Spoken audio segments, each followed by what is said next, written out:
Welcome to another edition of Coffee Break with Paolo. I'm Paolo von Schirach, your host and president of the Global Policy Institute, a Washington, D.C. think tank. This podcast is brought to you by Bay Atlantic University, located in downtown Washington, D.C., just 2 blocks from the White House. This series is produced by Switch and Board, also located in Washington, D.C. Today, we are talking about the new geopolitics and how the U.S. is positioning itself in this new world.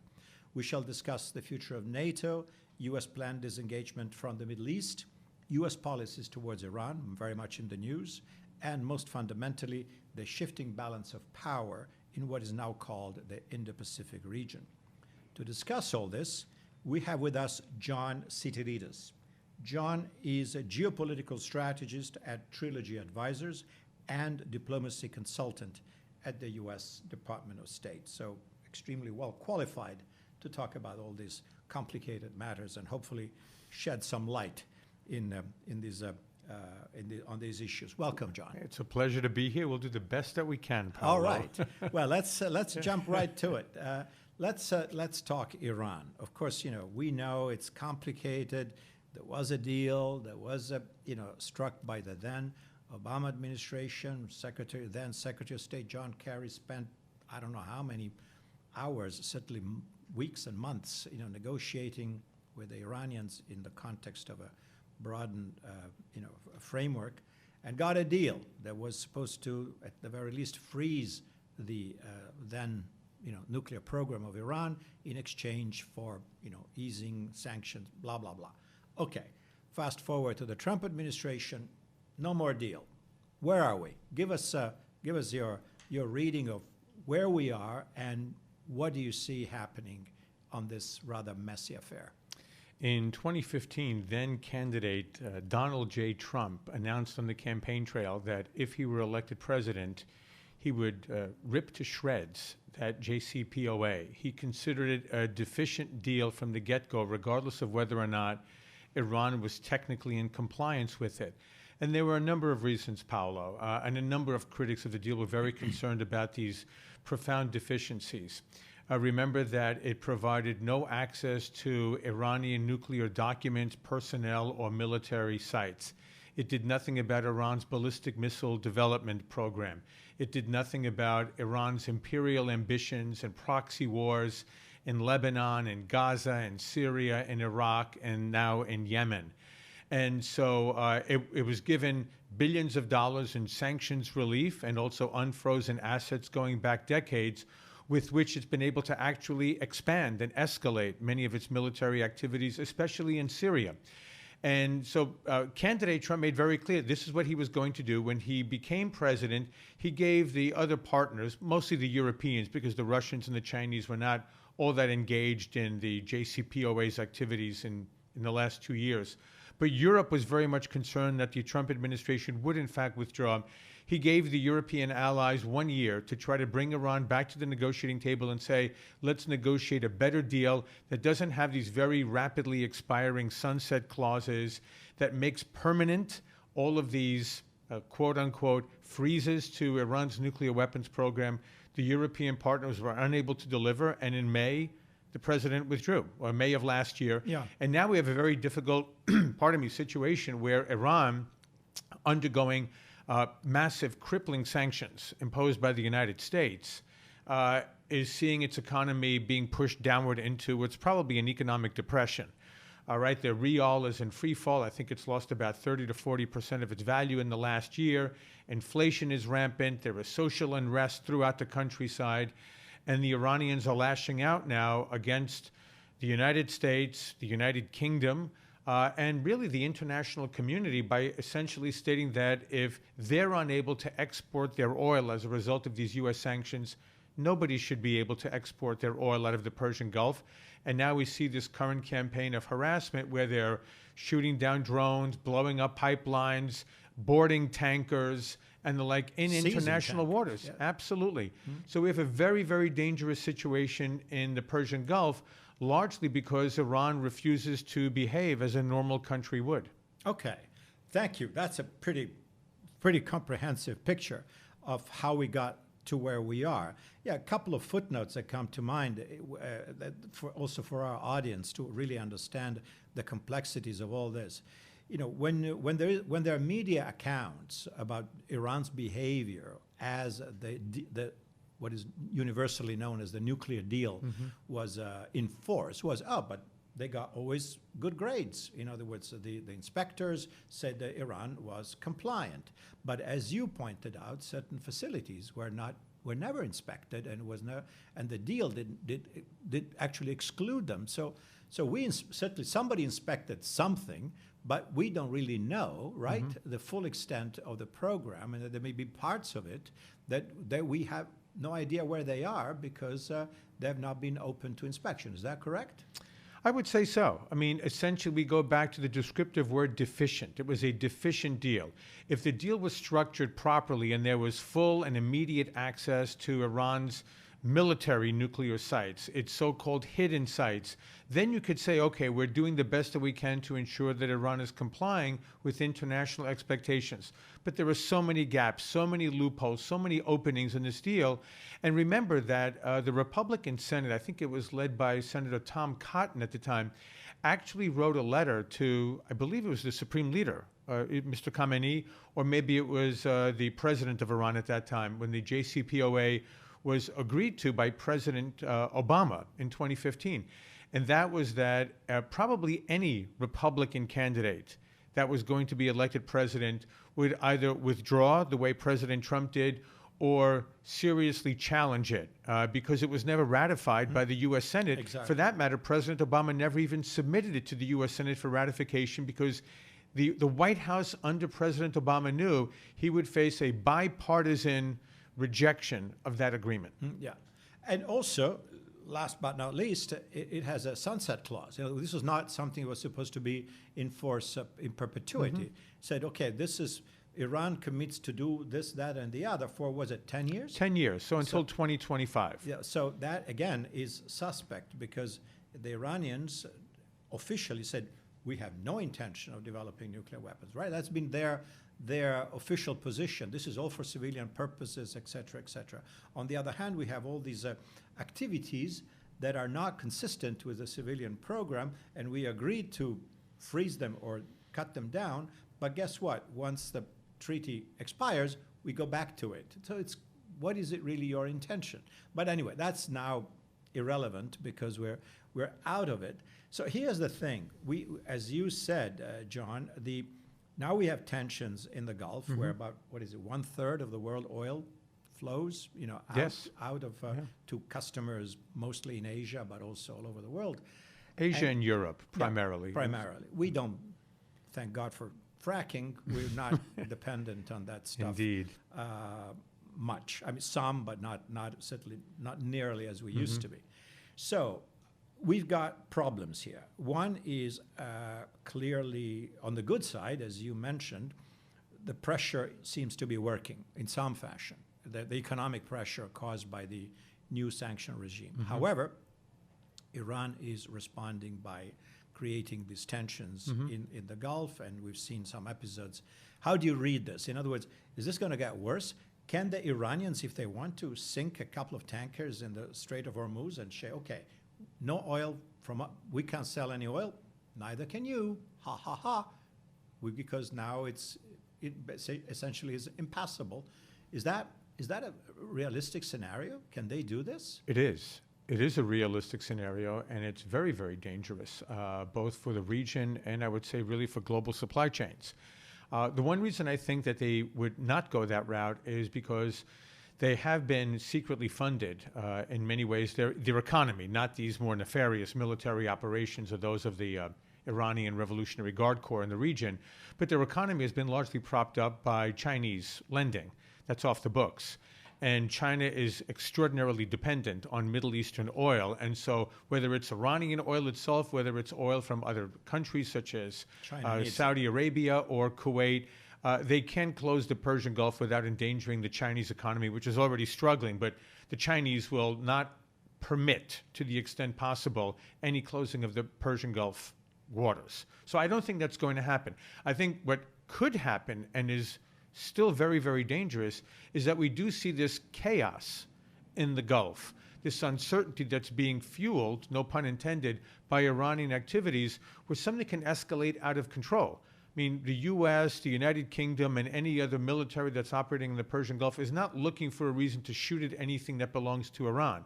But they will absolutely defend their right to international navigation, whether it's shipping, whether it's airways, and the like. And if we have, say, an Iranian fast-action craft swarm around a U.S. ship, I'm pretty confident it won't surrender the way the British tanker, unfortunately, was forced to several days earlier. And you'll see a very pronounced U.S. response against Iranian forces. We could do extraordinary damage to the Iranian military, but I don't think anyone in Washington wants to go that route unless we're absolutely pushed against the wall. And then, of course, the fear is that the Iranians won't be able to retaliate in a symmetrical fashion, but they may unleash terrorist operations in the region, in Europe. In Iraq, they tried, yeah. in Washington, they tried to assassinate the Saudi ambassador at a beautiful restaurant here only a few years ago. So I think that's the concern about potential Iranian asymmetrical responses or retaliation against the U.S. or the West for overwhelming military force being used against Iranian assets. But it's very dangerous, and I think it's incumbent upon those countries that do have a voice in Tehran, whether it's China, whether it's Russia, whether it's even many of our key European allies, the Germans, the French, to be able to lean on the Iranians and let them know that there's really probably not going to be any relenting on the part of Washington, and that maybe there needs to be some way to get the Iranians and the Americans to the table, maybe indirectly first, but that a new agreement is the best way forward for Iran, not to continue to ramp up hostilities and aggressive activities against international commerce in the Persian Gulf. If we just to go back for 1 second, and you mentioned that at the beginning about candidate Trump and his wish list, so to speak, which is not so bizarre, to ask that Iran would behave like a, quote, normal country. And we know the list that was, how can I say, explained and described by Secretary Pompeo, yes. right? Was it about a year ago? Now I forgot exactly when, at the Heritage Foundation, and it was a list of about 10 points. I forgot. 12 points, in which he said, you got to do this, you got to do that. And of course, some of them have to do with the nuclear deal, but other points, as you indicated earlier, have to do with general overall behavior in the region, supporting proxy wars, terrorism, and the list is long. Iraq, Syria, Yemen, Lebanon, and terrorism, et cetera, et cetera. Yeah. And of course, the Iranians at that time said, this is a non-starter. This is not a basis for negotiation. But now, of course, we're not going to improve our behavior. We're going to continue to destabilize the Middle East. That was the Iranian response. Saying that, in their view, we are the bad guys, we are the terrorists, and whatever, no need to parse all their words. But the point here is this. My sense is, and please tell me how you feel about all this, that these sanctions are working. I was actually in a different setting where somebody said, well, if you say that the sanctions are working because they are destabilizing the Iranian economy, the answer is yes. But they're not working in order to have Iranian compliance. Well, the two things kind of go together, right? At what point do you think that the Iranians would say, okay, that's it, we had it? In other words, our economy is in free fall. As you mentioned, the currency has lost value, can't export oil, and we need to find some way out of this. Are we closer to that now, as the sanctions have been enforced now for a while, and the U.S. has been, it seems, rather successful in forcing or convincing, whatever the choice of word is, the Europeans to essentially go along, even though they would rather not, telling them either you do the business with Iran or with us, your pick. And I guess they picked us, most of them. So where are we on that in your reading? I mean, the pressure is on. How much more do we need of this pressure in order to obtain some behavioral change on the part of Tehran? I suppose it depends on the endurance levels, what the mullahs can tolerate in Tehran. Because what's going to happen, I think, eventually, Paolo, is the private sector really is going to prevail on respective governments, especially in Europe. As you correctly know, the U.S. is using every coercive means possible here, peacefully. And really, President Trump is maximizing America's economic leverage, right? Everyone wants access to the U.S. market. And so President Trump isn't actually forcing anybody to not do business with Iran.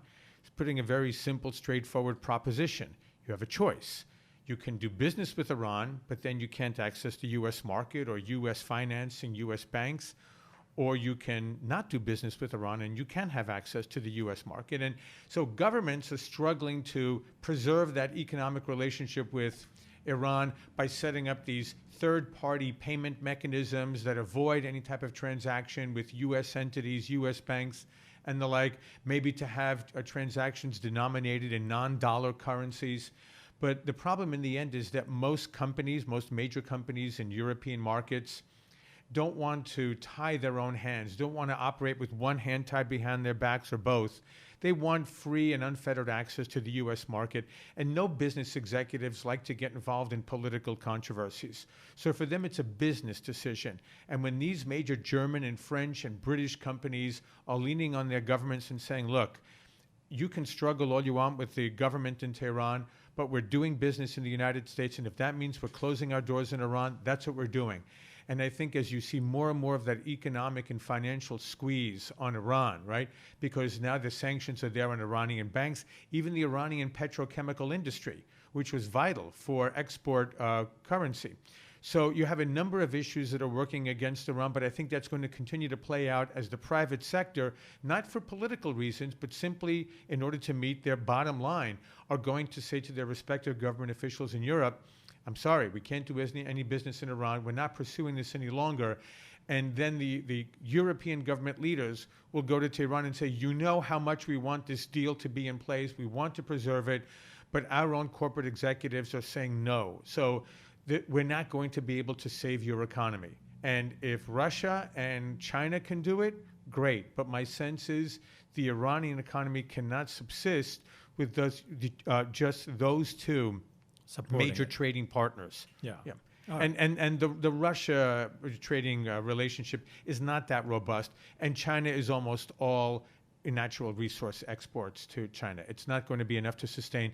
And I think the thinking is hopefully that either they do actually change their behavior in the region, and they become much more accommodating to their neighbors and to international commercial activities in the Persian Gulf and in the Indian Ocean. Or that they recognize that their economy will continue to suffer, their people will suffer, and at the risk of being overthrown by their own people, will come to the table and negotiate the kind of deal that hopefully would have been hammered out 4 or 5 years ago. All right. Let's, as our president says, let's see what happens, right? It seems he says a lot of things. He says a lot of things. That's one of his favorite expressions, if I'm not misquoting him. Yeah. I hope not. Anyway, so let's say it's complicated enough, and let's hope that the Iranians, as you pointed out, are sensible enough not to push, not their needling, their harassment of tankers and other vessels, sailing through the Strait of Hormuz, that they're not going to push their luck too much and in causing a major accident that would cause in turn a response and heavy retaliation on the part of the U.S. Paolo, they have the power to reorient the direction of the future of the country, of Iran, a great country, the inheritor of a great Persian civilization. It's in their hands. All they need to do is to rethink the way they're governing the country and behaving in the region and internationally. Yeah, I mean, I concur. I wish... I don't know if they're listening to us in Tehran. Maybe they are. Maybe. We'll see how far Senator Rand Paul gets with that assignment. That's a tough one. Good luck to him. Anyway, good luck to him. Yes, this is about his special mission, so to speak, of being some kind of a messenger on the part of the president. For somebody who is certainly not a warmonger, at least in terms of being a proponent of restraint regarding American engagement, maybe he's the right person. But can we talk about that for a moment, Sure. Paulo, before we switch subjects? Let's keep in mind, I think a number of people are looking at President Trump as somebody who wants a war with Iran. If I were his political strategist, the last thing I would want is any type of a major military engagement going into 2020, which would severely diminish his opportunity to be reelected. And that's probably his number one priority now in terms of his historical legacy, to be reelected, and probably to be reelected free of any quote-unquote Russia cloud hanging over his presidency the way it has been since 2016. But the president campaigned on ending what he calls stupid wars in the Middle East, Iraq, Afghanistan, making sure we don't get involved in Syria, but focusing all of our military efforts to try to destroy Islamic State in the region. And so if there is a very targeted response to Iranian malfeasance in the Persian Gulf, that may be the case. But I don't see any type of planning in the White House or anywhere in this administration for a major military engagement against Iran or any country in the region for that matter. On this, I fully agree with you. By the way, I don't see any, accumulation of forces in the region that would make, this is happening. Nothing like that right now. This is not Desert Storm, where we had That's 500,000 people in Saudi Arabia before we attacked Saddam Hussein back in, was it 91? Anyway, let's move on. Let's see how the things develop. But staying within the region, and you talk about stupid wars. We have at least one situation that seems to be moving in some fashion, although it's not quite clear, and that is America negotiating directly with the Taliban in Afghanistan. I guess it seems to me, tell me your take. Basically we want out. And this is kind of a polite way to get out without running out the door, in a sense. And so we got this experienced gentleman, Khalilzad, who is Afghan himself, who is trying to figure out how he can do it in a, in a discreet way. But what's your view? How do you see this thing going, and and most fundamentally, where does this leave our allies, ostensibly, the government in Kabul that, for better or worse, we've been supporting different governments over almost 20 years? What's happening there? Well, Afghanistan is a very different type of country than almost any other country in the region or in the world. I mean, there really is no historical precedent for a strong central government in Afghanistan. It really is a confederation of very prominent tribes throughout the country that will reject any type of centralized authority, no matter who's in power, whether it's an Islamist, whether it's a quote-unquote Democrat, small d, whether it was a communist in the 1980s after the Soviet invasion in 1979. And so the problem is that Afghanistan is in many ways ungovernable from a Western perspective, right? We are accustomed to a centralized government, a functioning bureaucracy, monopolized use of force, yes, to maintain social order and the like. This doesn't happen in Afghanistan. And so I think one of the problems that we've had is that the original purpose, I think, was a very noble one: to destroy the government that enabled al-Qaeda to murder nearly 3,000 Americans and to send a warning shot around the world that any other country that harbors terrorists that engage in these types of catastrophic terrorist attacks will overthrow your government as well, will destroy you. And I think that was very noble. The problem is that we've never really had a strategy for what happens in Afghanistan after we topple this nefarious government. And now the Taliban, from my understanding, probably controls more territory in Afghanistan than at any time since 2001. They will likely remain the dominant power inside of Afghanistan for the foreseeable future. And how do you keep them out of any government? I don't see how you do that, but I don't know whether non-Taliban elements in Afghanistan are willing to sit down with the Taliban to have that discussion. I don't know to what extent the U.S. is even engaging them, or whether we're looking for something more direct with the Taliban.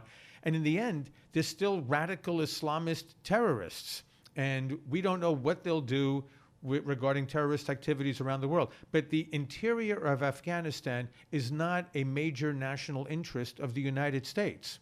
We are concerned that Afghanistan not cause trouble for the United States directly, the way it did in 2001, but also for its neighbors and for important countries in South Asia. Those are our primary considerations in Afghanistan. But I think one other problem that we have now, Paolo, is because this is the longest running war in U.S. history, I mean, depending on how you categorize war, but certainly ongoing kinetic operations. There's been no other war like this. How does the U.S. military withdraw without this being seen essentially as a defeat?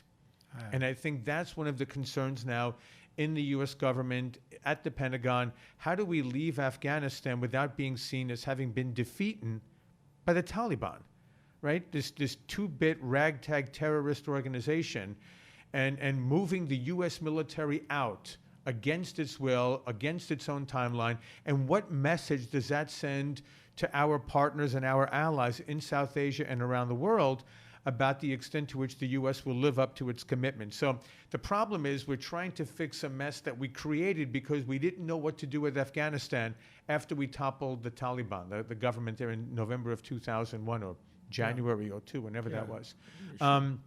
So I just think we're in a very, very difficult diplomatic situation. I don't envy anyone who's involved in this process because I think most Americans would like us to be done with Afghanistan. I don't think we want any more American servicemen or women losing their lives there. There's no direct, immediate threat to the United States. And maybe there's a way to bring regional allies into the mix to try to pacify the country. But, for instance, you're not going to get Pakistani, Indian, and Iranian forces together, together in Afghanistan. These are the kinds of missions that the U.S. has normally led in terms of coalition building. And I think any government that has the Taliban in it is going to be a government that we can trust, and any government that doesn't have the Taliban in it will be continuously attacked by Taliban forces. Afghanistan is going to be a mess for many, many years to come. I'm afraid, I mean, I'm a little, if I may, a little more pessimistic than you are. More pessimistic. More pessimistic in the sense that I remember, I'm sure you remember very well, the Paris Accords that led to our exiting Vietnam, right? That was contingent on our American willingness to step back in if the North Vietnamese would misbehave. Then, of course, it was Watergate, collapse of executive authority in the United States, and a complete distaste for anything that had even had a whiff of odor of Vietnam. And so the North Vietnamese, now being stupid, they figured out, okay, all clear, let's go in. And they essentially conquered South Vietnam. And the South Vietnamese, seeing that, Uncle Sam wasn't coming, they just, bolted and surrendered in no time, essentially. It wasn't a major campaign. I'm not sure if the two situations are similar, but once we're out, I think we're really out. I agree. And our friends in Kabul, they'll get the message. And either they make their own private accommodations with the Taliban and say, hey, me, Taliban, all along. I am so sorry. There's a misunderstanding here. Americans, bad. Me, Taliban, all that, or something else. And there is no way that this force that has not managed to keep control over the majority of its territory with ongoing American support, even though it's now advisory support, not combat support, if we leave, that's it. That's again, I may be wrong. I hope I'm wrong, but that's the way I see it. This is going to be a mess. It's tough to disagree with that projection. And, I think we have to look at it from several different perspectives. I mean, let's keep in mind here, the American taxpayer has no absolute obligation for the well-being of Afghanistan. We've already paid taxes to provide for tens, if not hundreds of billions of dollars in reconstruction projects and economic development projects and military training projects. Ultimately, the Afghan people have to be willing to fight the Taliban, to defend their country against this organization, or to come to some type of modus vivendi with the Taliban. But it's not our perpetual, permanent obligation to provide for the well-being of Afghanistan. We have so many problems in other parts of the world, and we have many severe problems here in the United States. Absolutely. With pockets of poverty and underdevelopment and hollowed-out economies in many parts of the United States economy. So I think we have to look at this against a vast array of both international obligations, commitments, and interests, and also with the well-being of the American people. And I think any president, if Trump is reelected in 2021, or if there's a president, Kamala Harris or Elizabeth Warren, I think the U.S. is out of Afghanistan in the very near future, and the Taliban knows it, and they're telling everyone, let the negotiations continue however long they want. In the end, the Americans are out, we're in, we're going to be the new power in Afghanistan. Yeah. What we need to do, though, is make sure that we have effective offshore platforming in the Indian Ocean or in land bases around Afghanistan. So if, God forbid, they're stupid enough to start to harbor terrorist organizations that do have destabilizing plans, we destroy them from a distance. Yeah, okay.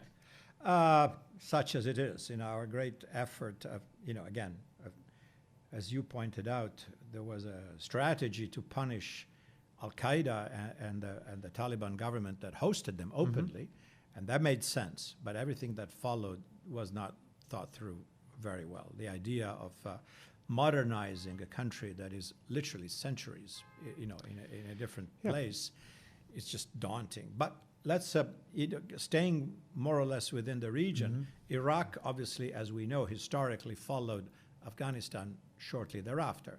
At that time, we thought, again, that was the thinking in Washington, that Iran represented a potential existential threat, WMDs, all that stuff, the nuclear program, etc. Well, that turned out to be, incorrect.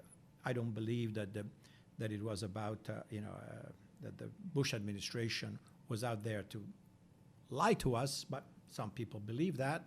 But in any event, we went in on certain premises. And then, oddly enough, if we fast forward, please tell me if you agree or not with this rather succinct analysis, the odd thing is that the end result is, notwithstanding all the destruction, the death, et cetera, in Iraq, that now Iraq is essentially a proxy of Iran, kind of. Not totally. We're still there. We're still nominally friends and do certain things, but certainly Iran now is able to exert a degree of influence in Iraq that under bad old Saddam Hussein, oddly enough, it did not have. So what's your take? I mean, where are we there? In other words, that's a different situation. It's not Afghanistan. Some similarities, but also huge differences. Can we, America, maintain a degree of influence and friendship with the Iraqi government, considering their shared Shia affinity with the Iranians and the ability of the Iranians to actually be there on the ground, organizing militias and controlling certain elements, at least, of Iraqi society? What's going on? Tell us what's going on. I know it's easy. There's clearly a lot going on. Look, first of all, going back to the premise for the war, I agree with you. I think that the Bush administration and the coalition, the 40-plus countries that were involved in that coalition, genuinely believed their own respective intelligence services. I mean, this is Europe-wide, the Israeli intelligence services, not just the Bush administration, actually believed that there was still a very substantial WMD capability in Iraq that had to be taken out of Saddam's hands in the wake of the September 11th attack. So there's a context for the Iraq war. But I think one of the things that we completely botched after the war, and it's not just the so-called occupation or the restructuring of Iraq or the unfortunate de-Baathification of the entire government apparatus that really opened the door for al-Qaeda in Iraq to be able to engage in its gruesome terrorist activity starting in 2004 against the Iraqi people and against U.S. forces. But also, we, again, tend to take a Western perspective. We wear our Western glasses when we're dealing with non-Western societies. And we forget the influence of tribalism in countries in the Middle East, right? These borders that are marked throughout the Middle East are concoctions of the British and the French after the collapse of the Ottoman Empire 100 years ago, especially in the Middle East. And so the idea somehow that the Shia majority population in Iraq would immediately align itself with the United States for having toppled Saddam Hussein's regime, however oppressive the Saddam regime was on the Shia population of Iraq, and not be influenced by Iran, which now saw an opening to move in and to influence the government and the economy of Iraq in its favor, right? This larger crescent, this Iranian crescent, so to speak, from Tehran to Lebanon, Syria, and the Mediterranean. We missed that boat completely, and we completely misjudged tribal politics inside of Iraq and how Shia and Sunni were turned against each other if persuaded by the right forces. And the Iranians were masterful at this. It didn't mean that the Shia people of Iraq had to, in lockstep, follow Iranian policies. And keep in mind, I believe his name was Supreme Leader Sistani, Yes. who was the supreme leader of the Shia population of Iraq, was very much a quietist. He was opposed to any type of military activities, and one who espoused a much more peaceful version of Shia Islam in Iraq. Nothing like what we see coming out of Iran for the last 40 years. True. So we could have been a lot smarter about that, but I think we had too many people in Washington, maybe in London and at NATO headquarters. NATO wasn't officially involved, but many of the European capitals that were involved in that coalition war that really didn't understand the importance of religion and of tribalism in Iraq. And that's how this all played out so miserably over the last 15 years. Today, I would say Iraq has a decent shot at performing as a truly sovereign nation.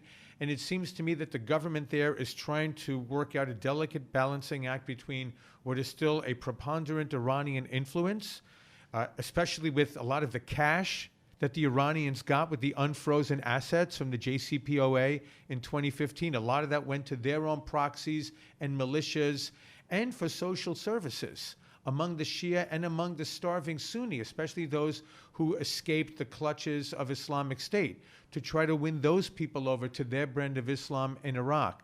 So the Iranians are engaged in malign activities in Iraq. The U.S. is trying to continue to assure the Iraqi government that we will provide for their political stability, will not allow for their borders to disappear, which is very important for any government, including that in Baghdad, because there is a question mark right now as to whether or not Iraq and Syria, for that matter, will ever really exist as the political entities that we've known them as for the last 100 years. Yeah. But look, this is difficult, but there's really, I think, a bipartisan consensus, at least here in Washington, to continue largely with this policy in Baghdad of trying to maintain a military presence, to not lose all of the gains that we've achieved with great sacrifice over the last decade, and to try to constrain Iranian ambitions in that very important country in the Middle East. So I think you're still going to see some constancy in Iraq. And it's a very different case study than what we just discussed in Afghanistan. Of course, as we know, last but not least, as everybody knows, Iraq has some resources, namely oil, obviously. It can finance to some degree its own development, not entirely, because they have so much to do and the destructions. We haven't even gotten to the caliphate and essentially the virtual destruction of Mosul, second largest city in the country because of being a theater of war, and that now successfully liberated thanks to American efforts and everybody else. Anyway, but yes, let's try to at least contain our losses and maintain some degree of influence without too much sacrifice. Certainly we have no combat troops at the moment in Iraq, but we have a presence. We continue to train and advise the Iraqi military. Let's see how that works. Let's shift gears a little bit, because we have so much more ground to cover, and it's great to be able to have, to paint this big canvas.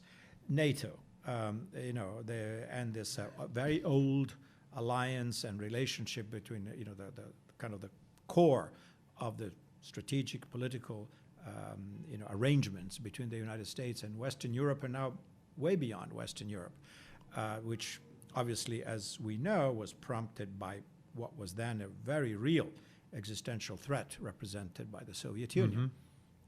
fast forward to, the late 80s, followed by Berlin Wall in 1989, 1990, bloop, no more Soviet Union, no more Warsaw Pact, and all kinds of things have happened. So today, some people say, oh no, but that said, NATO is very important because it's still this framework for dialogue, for discussion, and it's the major instrument that ties the United States and Canada to the fortunes of Europe. It still provides a very valuable function, et cetera, et cetera. And I don't think there are no active movements that say, dissolve NATO, we're done with that, not here and not even in Europe. What's your take? What's the residual value of this old arrangement created for different purposes, in this new geopolitical environment in which there is no Soviet Union, but there's still a kind of a nasty Russia doing funny things, to be polite, whether it's Crimea or Georgia or other things, cyber attacks and against Baltic states. Or what's your take? How do you view the residual value and the opportunity to maintain this organization into something viable and, quite frankly, credible? I think it's a great question for a strategic dialogue that will probably take years to come to a conclusion. And I say that because I think it's a very legitimate question. What is the purpose of NATO? Right? We've been coasting on the so-called importance of NATO for nearly 30 years, right? The Soviet Union collapsed, I think it was Christmas Day, 1991, right? So we're approaching 28 years. And I think, symbolically, NATO is very, very important. There's no doubt about it, because it represents the military cohesion of what we would call the advanced Western economies of North America and of Europe, right? I mean, one might say that a credible NATO or a credible Western security alliance would include countries such as Japan, Australia, New Zealand, but that's not the case, although we have different alliances with those countries. But that's really what NATO represents, I think, symbolically as the bedrock for that type of integration of the North American and Western, or we'll just say now more European economies.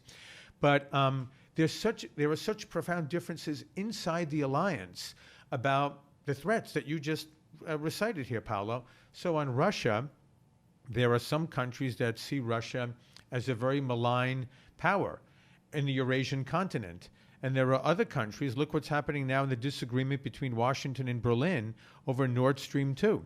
And Germany's willingness to actually increase almost by 100% its dependence on Russian oil and natural gas. I think this is a natural gas pipeline.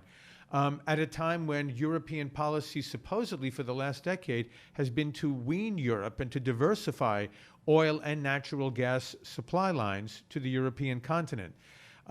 We have some countries that are very much concerned about Russian activities to destabilize their political systems, such as in the Baltics or in Poland. And we have other former Eastern European countries that feel that they're rather comfortable with Russia and don't feel any great security threat there. And especially in terms of traditional societies in Eastern Europe that think that Russia provides what we would call maybe an illiberal alternative to a more cosmopolitan Western European that's for globalization, for migration, for integration of economies. And so there are different perspectives regarding what kind of a security threat Russia actually poses. So there's no unanimity in NATO. There wasn't in the 1980s either. You and I recall the great missile debates there about the tactical and theater nuclear weapons. So there were no halcyon days of NATO. We were always in contentious disagreement with our European allies. And all that, yes. Absolutely. Mm-hmm.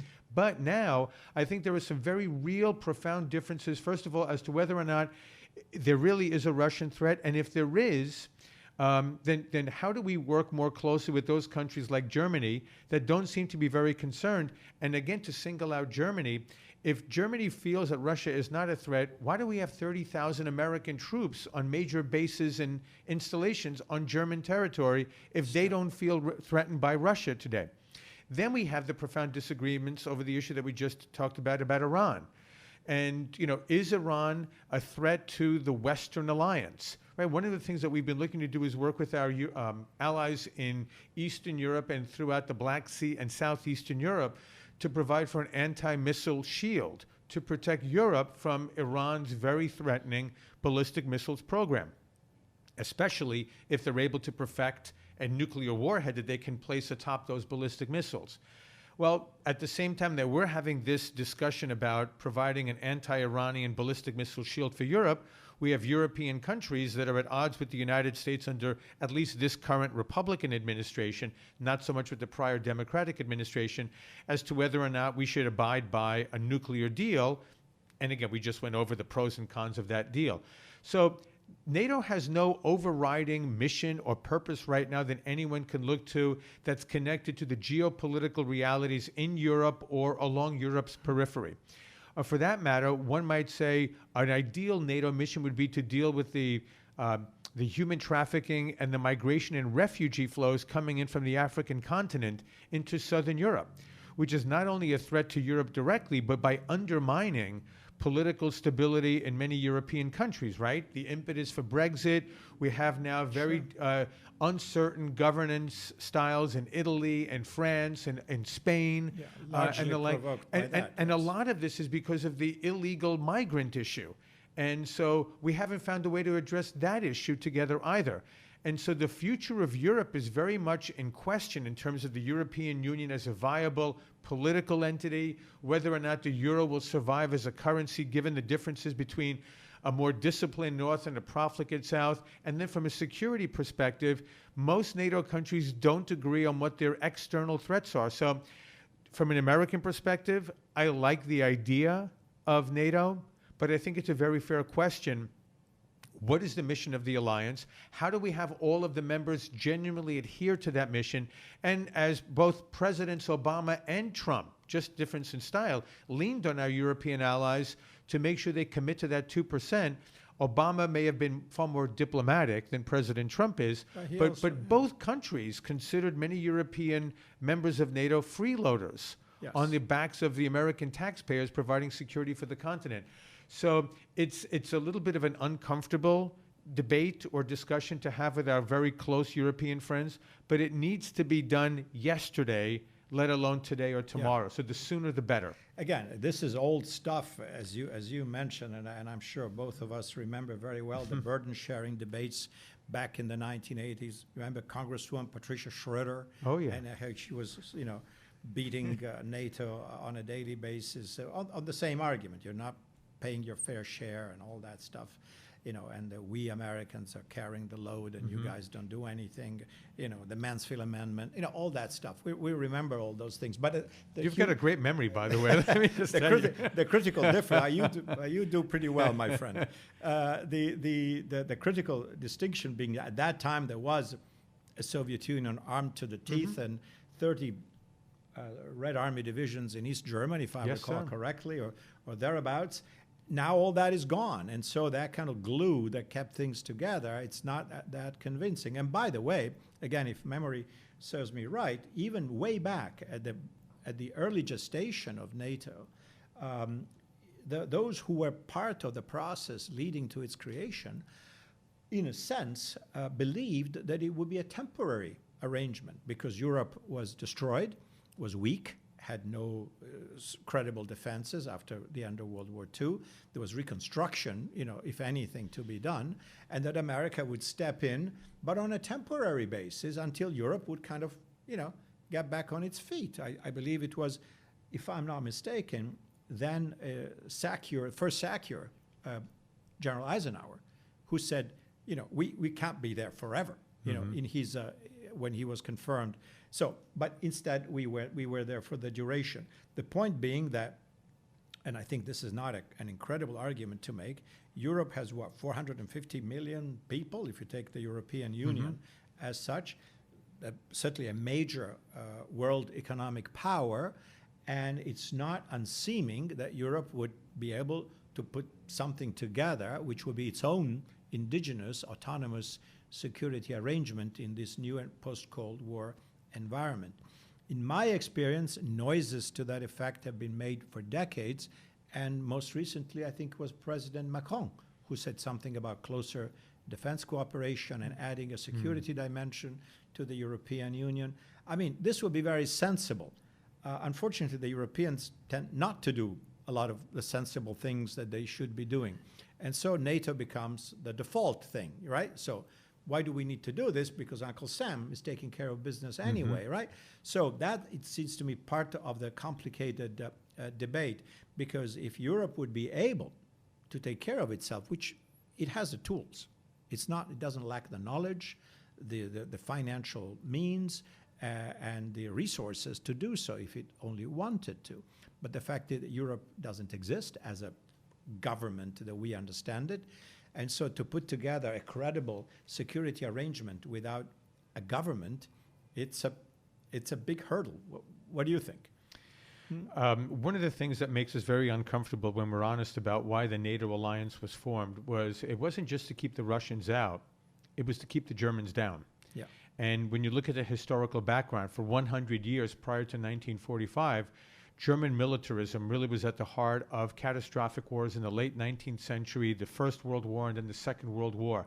And so there are two reasons for NATO to be established, right? It was America in to keep Russia out and to keep Germany down. But today, Germany is the economic colossus of Europe. And in many ways, Europe revolves around what decisions are being made in Germany. Not on a military front, but certainly economically, and in many ways you could argue politically. But I think the degree to which Germany feels that it is a more independent country now, that it feels no security threat from Russia, I think in many ways the Germans themselves would like to see NATO as a weaker institution, still there providing some protection for Germany and for Europe against unknown or vague threats. But Germany itself right now is in an ideal situation where it has great influence and power over all of Europe. And no responsibility. Well, not only no responsibility, but when they conduct military exercises, their soldiers have to use broomsticks because their rifles are completely inoperative. I mean, they've completely hollowed out their military. So I think there's going to be a long-standing question about how we work with our European allies if, God forbid, a genuine military threat arises and we need to respond together as an alliance. Until then, my concern is that most European countries are not going to meet the 2% minimum. They won't take their defense requirements very seriously. And what happens in a post-Trump era, whether a Republican or a Democrat takes over the White House or wins the White House, my guess is they won't be as rambunctious with the Europeans as possible. So in many ways, just the way the Taliban is waiting out the Americans to leave Afghanistan, the Europeans are probably waiting out Trump to leave the White House so that they can get to business as usual with another Democratic or Republican president. More congenial and more softer on them. Yeah. All right. Well, we'll see. We'll see how that evolves. And now let's get to talk about complicated issues, which is a transformation of geopolitical balances. Globally, really, but in particular in the Pacific region, and that is the rise of China. Yes, sir. You know, we were told not too long ago, peaceful rise, right? Now we hear a different music coming out of Beijing, and so there is a combination here, and I think it's kind of, for me, I'm interested, and I don't have the sufficient information to figure out a definitive opinion, but I'm sure you, as a student of all these matters, look at this keenly. Obviously, much of it is predicated on the economic rise of China, right? And I think a good question is how real that is, which I really think that many people take for granted. China is on the up and up, unstoppable. Their model is working, and it's going to overtake everybody, and that's kind of the way it is. Let's get adjusted to it. I would like to hear your opinion on that.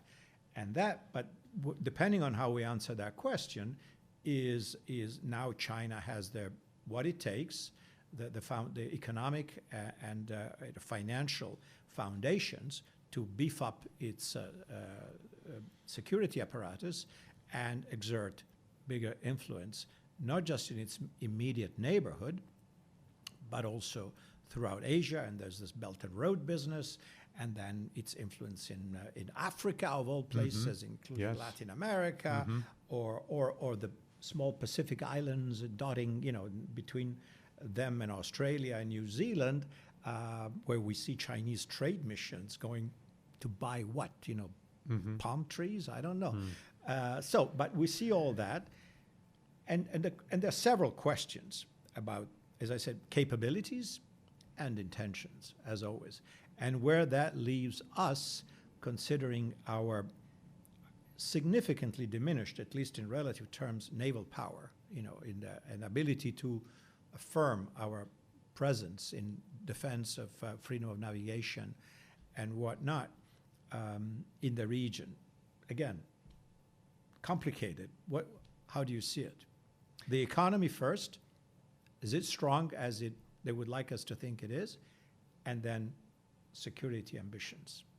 We probably need another 10 hours of podcasting, Paolo. We'll have you back. We'll have you those. back when you come back from your European tour. That is a kaleidoscopic series of questions. So let's try and tackle these as we can. On the economy, I don't do macroeconomics. So I can tell you that as from an economist perspective, I have any great insights into how real the Chinese economic juggernaut is. What is indisputable is that over the last 40 years, right, since the opening and reforms under Deng Xiaoping in 1979, the Chinese government, by most international, sort of like World Bank standards, has through this state-run capitalist system under absolute Communist Party control, successfully lifted about 840 million Chinese citizens out of backwardness and poverty.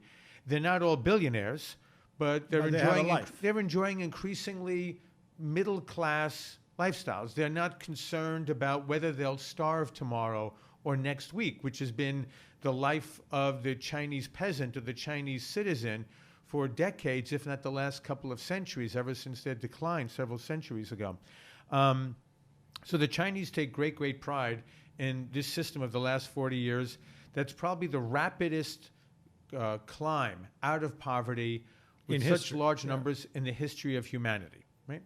But what is happening is, and this is, I think, the concern that this administration, I think, deserves some credit. However people feel about President Trump, the man or the character, what he has done, and he's actually built a bipartisan consensus. It's just that Democrats can't openly talk about this because they'll be pilloried by their supporters.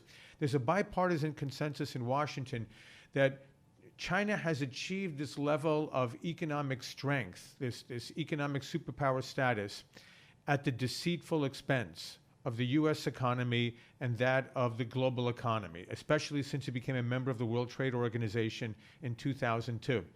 And the thinking was, and this is bipartisan also, it began under the Clinton administration and was implemented by the administration of President George W. Bush, was that as China became a more prosperous country, that it would naturally, again, through our very self-righteous, narcissistic Western perspective, everyone wants to be like us, right? The Afghanis, the Iraqis, the Chinese. That's nonsense.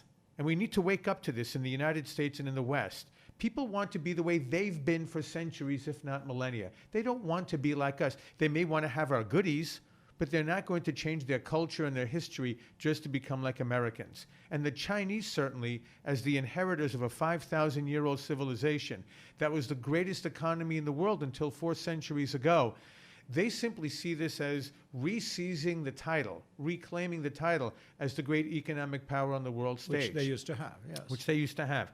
But the problem is that because we were so wrong about what they would become as they became a richer and more affluent society, what they've done really is they've doubled down, not only on their own culture, which is a great culture, but unfortunately they continue to be dominated by the Communist Party. And this is one of the things that really has crystallized again the last 5 years under Xi Jinping. We let that go because we deceived ourselves that they would be less communist and more capitalist and maybe even democratic as they became more prosperous. And what we have now is absolute Communist Party control, including some of the most terrifying methodology for surveillance using artificial intelligence and robotics and the like to bring about a near Orwellian society right? George Orwell couldn't imagine this when he wrote 1984, that we see Big materializing. brother watching you. Absolutely. And look at the Uyghurs, the Muslims in the Uyghurs, 3 million of them potentially in concentration camps or similar constrained freedom facilities in Western China. But there are, let's go back to the economy for a second. There are, I think, some very pronounced structural weaknesses in the Chinese economy in that, first of all, you have massive debt, right? I mean, very cheap credit provided by the Chinese government as a command economy in the wake of the 2008-2009 financial crisis.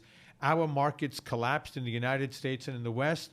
The Chinese injected trillions of dollars of renminbi into their economy, cheap credit available, especially not only to private enterprises, but more importantly to state-owned enterprises, in which you have the hands of many Communist Party officials. They have significant ownership stakes in many of these state-owned enterprises to become wealthy themselves. It's not a coincidence that many of these apparatchiks in Beijing are billionaires themselves by being in the Communist Party. But I also think we need to be careful because I keep emphasizing the Communist Party control over the government there and therefore of all society, Paolo. Some people say, well, there might be a hollowness to the Chinese economy the way there was to the Japanese economy. Remember, again, let's go back into our time machine. And in the late 80s, when we spoke about the Japanese takeover of the global economy, and that all collapsed in a matter of 5 years, and they've been in doldrums for the last 30 years in Japan. And I'm not saying that China will necessarily, its economy will fall into those doldrums, but the Communist Party is determined to ensure that they learn from the mistakes of the Japanese economy in the late 80s and early 90s. They learned from the Soviet collapse of communist control in Europe in 1989 and then in Moscow in 1991, and their own mistakes with ever allowing Tiananmen Square to take place that then necessitated this brutal crackdown where thousands of students were butchered by soldiers of their own government to end any idea, any dream of genuine political freedom in China. So my sense is that even where there are significant problems inside of China's economy, I think the fact that the number one priority of Chinese government officials is not to sustain the economy, but to ensure absolute dominance by the Communist Party, even at the expense, if necessary, of the well-being of the Chinese people. As long as that Communist Party is in absolute control, we may actually see Chinese economic chaos inside the country that'll reverberate on the global stage because they are so deeply integrated into the US and global economies. But if the number one priority is to maintain Communist Party control, I don't know that we may not all suffer as a result of economic malfeasance and mismanagement in Beijing. Yes, just a clarification. Of course, when we say Communist Party, of course, it's officially called the Communist Party. It's certainly not an orthodox Communist Party the way it was at its origin. It's basically a one-party state. It's an autocracy that supports itself through, as you pointed out, extended security systems and intimidation and arresting dissidents and rule of law is kind of approximate, and that's the way it is. Yeah. So what you're saying, if I read you correctly, is that since control is the dominant issue, even if that is done at the cost of economic inefficiency, so be it, as far as they are concerned. I believe that's the case. So be it. Yeah. But for the moment, at least, they're still riding on the wave created by these decades of great prosperity and the huge amount of cash that they have accumulated. I think $7 trillion in reserves right now, foreign currency reserves. That much? $7 trillion. Okay, I thought it was less, but maybe I don't mean sovereign wealth funds. I mean cash reserves. Okay. $7 trillion. So that's a lot of dinero, a lot of money to fund a lot of different things. And we can see that there's been an element of, aspects of assertiveness in Chinese, foreign policy. And that, causes some element of disquiet here. Of course, there is the whole business of the South China Sea, right? Yes. That is kind of like a little bit of a test of who is more determined, if you wish, To clarify to people who may not be familiar with all this, there's this body of water south of the Chinese coastline, which is encircled by other countries, where there are lots of bits and pieces, little islands that have claimed by different countries, but the Chinese simply have gotten, to make it a complicated story a little simple, they just gotten in, occupied these specks of land and say, it's ours, thank you very much. And it's always been. And we have evidence, whatever that is. And so, issue closed. We control them, and by virtue of controlling them, we have territorial waters and exclusive economic zones, et cetera, which really means almost the entirety of the South China Sea is ours, thank you very much. Next question. That's basically the way it is right now from their perspective. Of course, many disagree. Washington has shown its displeasure, but the question is, what can we do about this? That's just one test of the changed of the shifting balance of power in the region. It's a critical and very, very perilous situation in the South China Sea, and not only is it the large body that you describe accurately, but it is maybe the single most important body of water outside the oceans in the world. 1/3 of the world's commerce passes through the South China Sea annually. About $5 to $6 trillion worth of goods sail up and down the South China Sea, almost all of which is actually international waters. Except, as you correctly note, the Chinese have a historic definition of the South China Sea as a de facto Chinese lake. And so they are party to the the UN Convention on the Law of the Sea, but they disregard the provisions of that Law of the Sea Convention as it pertains to Chinese rights in the South China Sea, those of its 7 neighbors, all of whom have exclusive economic zones, continental shelves, and territorial waters rights in the South China Sea. And what they've engaged in, Paolo, are salami slice tactics. Very, very carefully, never engaging in anything that is a red flag type of a military or kinetic operation that would mandate an immediate or pronounced military response by the United States or by the international community. But what's happening is they gradually encroach on the rights of other countries or on international waters and international airspace. Again, never crossing the line, so there's never a response, but each time accumulating more and more rights, more and more territory, and effectively converting this into a Chinese-dominated part of the world. And the Obama administration and the Trump administration have both conducted freedom of navigation operations in the South China Sea. The Chinese have protested. There's been no escalation, which is good news. But, you could have a situation where a very heavily built up Chinese Navy. Keep in mind that the Chinese military budget has increased 650% over the last 25 years, about 30 times more than that of the US, the Russian, or the European military budgets. And so you have a very, very powerful Chinese military, and it may one day decide to assert its rights using military force in the South China Sea. And it won't use it against the United States, but it may use it against Taiwan or against the Philippines or against Japan, and essentially test America's resolve to potentially go to war against China to defend Iraq or an oil reserve beneath the seabed in the South China Sea or in the East China Sea. And then you have the political question in a democracy like ours, would a U.S. president really ask the American people to go to war with China, this economic and military colossus, over a couple of rocks, over Iraq? Yes, yeah. And we have to be ready for that. And I believe that our military is ready. I like to believe our diplomats are ready for that. I don't know what that planning looks like, but I think we have to demonstrate absolute resolve to defend every inch of international freedom of waterways and of airways and of shipping lanes, because if it's chipped away there, then the entire global commercial network is at risk of collapsing. But on that, we have an issue, I guess, of capabilities, right? Yeah. China was not a major military power, until not too long ago, and the U.S. was by far the dominant military power in what is now called the Indo-Pacific, but at that time was still the Pacific.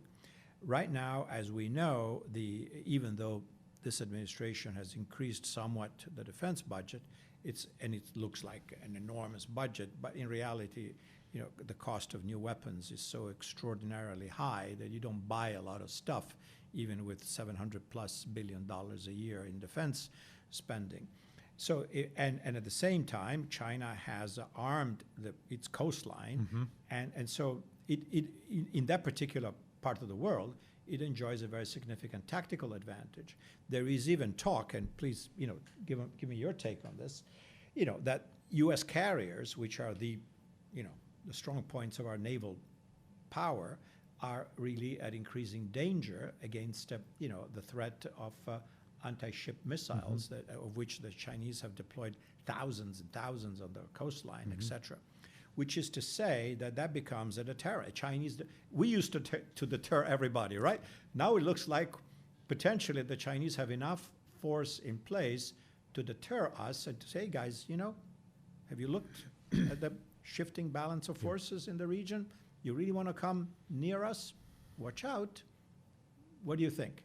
Well, this is where I think it's going to become probably a more dangerous theater of operations in the years to come, for precisely the reasons that you lay out. And the U.S. military recognizes that right now we are more effectively deterred from freedom of military operation in the South China Sea and throughout the Western Pacific than at any time since World War II, since Japan controlled that part of the Pacific Ocean. So what I think you're going to see is not only these significant new expenditures, but a repositioning of American anti-aircraft, anti-ship missile systems in Guam, potentially in the Philippines. Will sell more to Taiwan, help to rearm Japan more effectively, and really bring about a more muscular American and allied presence along this first island chain off of the South China Sea and the East China Sea. But I think the problem is going to be the Chinese know this is coming. So they would be more effectively deterred if we're able to get all of these repositioned armaments into the Western Pacific, say in 5 years' time. So do they see a window of opportunity to strike and achieve military goals before the U.S. fully repositions the way it chooses to? And in that case, would it be, say, a possible military operation against Taiwan, which is really the prize for China? And they're open about this, right? There was a speech this past January, I think it was President Xi himself, who said Taiwan is going to be reunified with China by 2049, the centennial of the establishment of the Communist People's Republic of China, ideally peacefully, but if not peacefully, then perhaps through other means. So that's the prize for China. So that becomes the timing issue, and this is where the game theorists get very, very busy. If the Washington does this, how does Beijing respond? If Beijing does this, how does Washington respond? If Japan and China go into a downward spiral over the Senkaku Islands, or the next political party in Taiwan that comes to power declares independence. All of these potential scenarios, and I think it's going to be a more dangerous region for the next 5 to 10 years, especially because of the military component that you accurately describe here. Here's the thing. I mean, obviously, it would make sense, but this is but this is kind of complicated, for this administration to weave, alliances and coalitions. Clearly, we would have. It would seem to me, and tell me what you believe. Japan is obviously our ally, for a number of different reasons, including the fact that they are the first line of defense. They're right next door to China. South Korea. And we have a defense treaty with Japan. We are legally bound to their defense. And certainly, every time, at least off the record, when I talk to them, they say, yes, we're here. And we are your friends, and you are our friends in the Pacific. So, but then, extending this further, we've got South Korea, and then, of course, India, which is a bit of an unknown in terms of where they sit looking at China's rise. Of course, India is rising too, but in a completely different way, in a much more complicated and messier fashion, and certainly not to the same degree of real growth and benefits to its almost equally large population. And then, of course, we've got other traditional allies like Australia, New Zealand, and maybe Indonesia, etc. how do you see the prospect of creating a coalition, which is not about an anti-China NATO, in the Pacific, but a coalition of like-minded countries that view China with some degree of concern, and say, okay, guys, let's have a common policy here, at the very least on the minimum, freedom of navigation. That's the stuff that's a common denominator, and a very low bar, if you wish, but an essential one that we could all agree with. What is the prospect of bringing all this together, ourselves, Japan, Korea, India, Indonesia, all these guys? Can we do it? First of all, do you see this underway? Are we trying to do this? Our relationship with India is always complicated, and we're even, recent remarks about Kashmir were not too helpful. Sure. But let's not get there because we don't have time today. But